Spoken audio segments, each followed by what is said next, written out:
And then I worked at a pizza place for a decade out here called Dion's, and they had pizza salads and subs, and it's also just real laid back and relaxed and good food, and I'll promote it till I'm dead in the ground. I love it so much.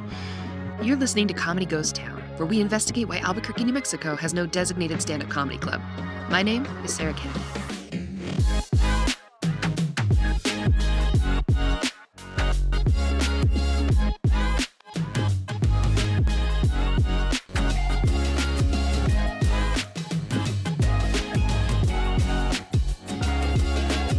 I was lucky enough to be a guest on fantastic Omaha, Nebraska comedian Zach Peterson's podcast, No Coast Comedy Club, to talk about Comedy Ghost Town, Albuquerque, and our comedy scene. If you're not listening to his podcast, you are super missing out. He interviews some heavy hitters and they discuss the state of comedy in markets away from the two biggies, New York and LA. This episode of this podcast features highlights from our conversation. And if you'd like to hear any more of Zach's interviews with other comics, you can listen to more at the link I've included in the show's description. But for now, enjoy. Overall, what would you tell people about the scenes there, or specifically Albuquerque or New Mexico in general? Yeah, what I think is so cool is, so I started comedy in New Mexico, in Albuquerque, and it was the year that our only comedy club closed. So we were just putting on shows ourselves in bars and theaters and stuff.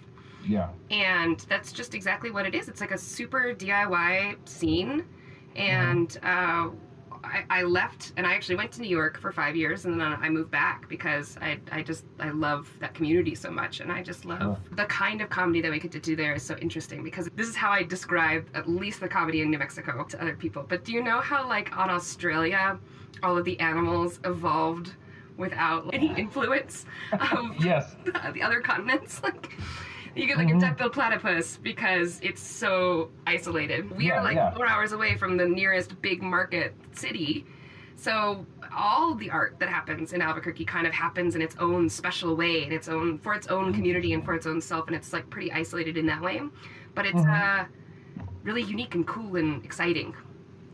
Yeah, and I noticed that when I was down there for the Funny Fiesta. Really cool space we did, the Box Theater, is that like the epicenter of the comedy scene, or are there a lot more spaces, or is it just like Omaha was before we got our improv theater, where it was just like hopping around, like we go to that bar a lot because that's where the open mic is, and all that kind of stuff? Yeah, you know what's so interesting about the Box is they were so supportive for the Funny Fiesta, and they are always very supportive. However, they are very clear that they are an improv theater, and they just do improvised short form shows like Whose Line Is It Anyway, Fridays and Saturdays, and then they also do like children's theater, like musicals and stuff like that for little kids. So they as much as they support us and they let us do like the Funny Fiesta and stuff, their special events, they're not a comedy club, and they're not like a space for us to really use in that way. It was pretty special actually to get to show all the comedians in town, like, you can see what it's like to perform here. Like, it's pretty cool. Yeah, it was a very cool spot.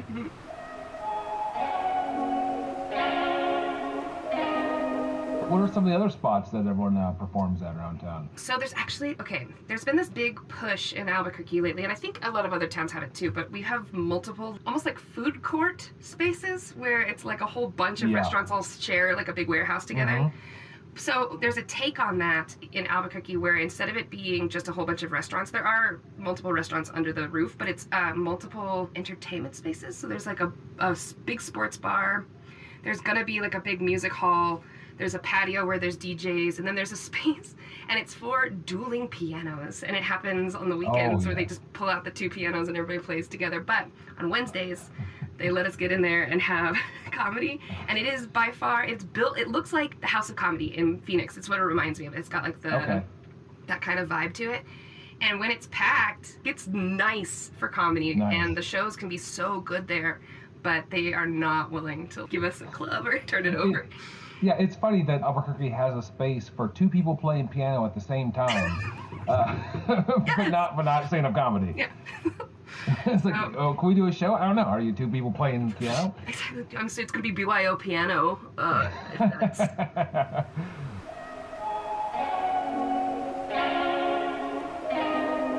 Do you think that's a trend? Do you think that's what I'm trying to figure out, like, is that the way things are heading? Especially after COVID, it feels like a lot of people are decentralizing, going to places that are just easier to live so they can just enjoy doing the things that they want to do.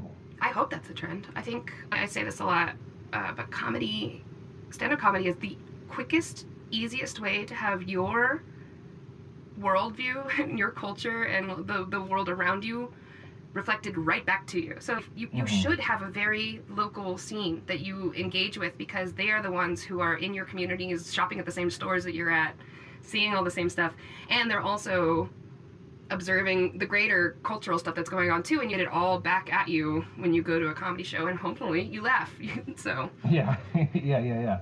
But if all you do is watch like Netflix and stuff, then you're not gonna get as rich of an experience, I don't think, because it's, number one, super watered down because everybody has to be able to access it, or it's edgy to the point where it's just for attention, and that's lame too. And then it's just, I think it's better to see it live in person locally.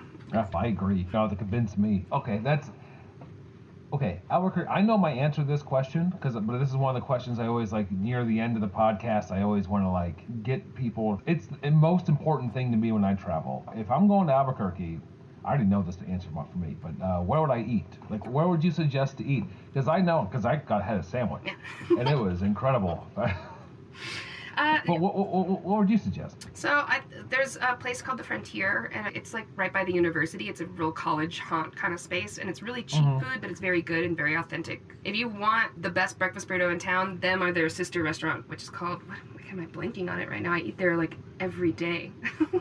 Anyway, they have the best breakfast burritos in town. And then same with, they also have just very good, I don't know, you can get a wide swath of a whole lot of things there, and it's all very cheap. So especially if you're traveling for comedy, it's a great way to get a lot of food for very little money. Yeah. And then I worked at a pizza place for a decade out here called Dion's, and it's they had pizza salads and subs, and it's also just real laid back and relaxed and good food, and I'll promote it till I'm dead in the ground. I love it so much. Oh yeah, I got a couple of those restaurants where it's like, it may not be good, but I for sure eat it all the time. Yeah, because I've been eating it since I was 16, and I'm not gonna stop. Okay, if someone's like going to Albuquerque and they're going to do comedy, like say you're doing a week in Albuquerque, you just want to get up. It doesn't matter if it's paying shows or whatever. What would you tell them? Like, where would they go? Like, which mics are the good ones? Which shows, et cetera, et cetera? So in the summer, we have a great mic at this place called Inside Out. That's a patio bar, but it has an overhang over the stage, so it feels like you're indoors when you're there. It's just, people are very engaged, and regular people come out to it, so it's almost like a showcase, and it can be really rewarding to just get up on stage there. That one I love. And then in the winter, they do it in the speakeasy that's underneath that bar, and so it's like real little and small, and in better, safer times, really cool. And then, so definitely that Monday night one is so good. And then if you can figure out where the Garage is, which is one of the house shows, they do those Tuesdays and Saturday nights, and they're always just like a really fun late night time, and that's always where you're going to get the biggest bang for your buck of just like seeing what our scene is like.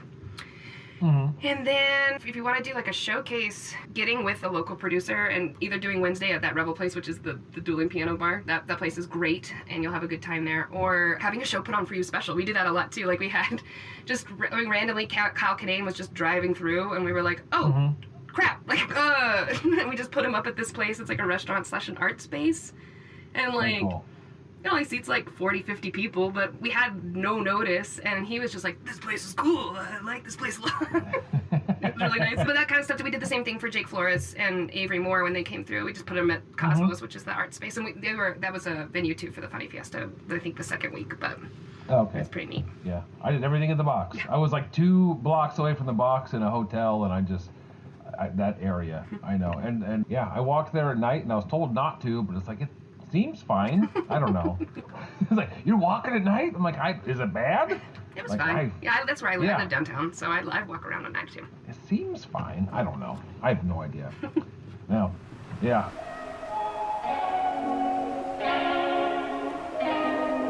Big thanks to Zach Peterson for having me on No Coast Comedy Club, and you can listen to No Coast Comedy Club on Apple Podcasts, Podbay, or anywhere else you get your podcasts. Again, the info is going to be in the episode description. This has been Comedy Ghost Town, produced and hosted by comedian Sarah Kennedy. If you'd like to find out more information about the podcast or me, you can find out more at my website, sarahkennedy.com/comedyghosttown.